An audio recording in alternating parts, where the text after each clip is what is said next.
আবার অত্যাচার কি বলছিস বে বুকাচোদা? তুই যে অন্যায় করছিস বে। কি অন্যায় করেছি আমি? তোমার মেয়ে অন্য ছেলের সাথে পালিয়ে গেছে, সেটা আমার অন্যায় নাকি? ভাই ছোট ছোট মুখা তো বড় বড় কথা বলিস কেন বে? আমার বড় ভাইয়ের মেয়ে পালিয়ে গেছে। তাহলে কে গেছে? তোর বউ পালিয়ে গেছে নাকি? মারবো শালাকে কোন আবার। তুই বলছিস কেন বে? যার মেয়ে গেছে তার সাথে আমি কথা বলছি তো। বে এটা তুই পাঠাবি কেন বে?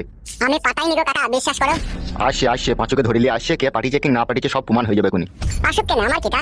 তোর কি কি কার কি সে দাঁড়া। সব বড় আমারই দোষ নাকি? হ্যাঁ, তা তুই অন্যায় করেছিস, তা তোর দোষ হবে না? তা কার দোষ হবে? হবে বুকাচোদা, আমাদের বড় ভাই এমএলএ সাহেবের মেয়ে এখনো নাবালিকা যাবে, আর সেই নাবালিকাকে তো একটা সাবালক ছেলের সাথে হাত ধরে পাঠিয়ে দিলি। আমি কি বড় ওই মেয়েটা কাপড় তুলে দেখেছিলাম নাকি? ও নাবালিকা না ও সাবালিকা?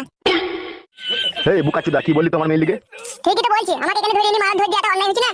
তুমি বড় এমএলএ সাহেব বলে যেমন তাই করছো তুমি। আমার যদি ছোট ছোট ভাই থাকতো তুমি আমার উপর এইভাবে জুলুম করতে পারতা? তেলি বিচি ছিঁড়ে নিতাম তোমার। বুকাচোদা কার বিচি ছিঁড়ে নিবি বে? তোমার ছিঁড়ে নিতাম লো। আমার বিচি ছিঁড়ে নিবি? আজ তোর বিচি ছিঁড়ে নিবো, দাঁড়া খালি আসতে দে তাকে।